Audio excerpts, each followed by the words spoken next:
আপনি কি জানেন আপনি একজন বুদ্ধিমান? বুদ্ধিমান লোকের কিছু বৈশিষ্ট্য রয়েছে। আমি তার মধ্যে পাঁচটি বৈশিষ্ট্য আপনাদের সামনে উপস্থাপন করব। প্রথম কথা হচ্ছে, বুদ্ধিমান লোকেরা কথা কম বলে।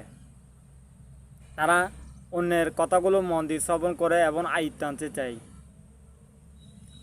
বুদ্ধিমান লোকেরা অন্যের সমালোচনা করে না, কারণ অন্যের সমালোচনা করা বুদ্ধিমানের কাজ নয়।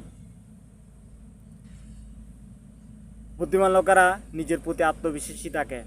এই আত্মবিশ্বাসের কারণে তারা জীবনে সফলতা বয়ে আনে।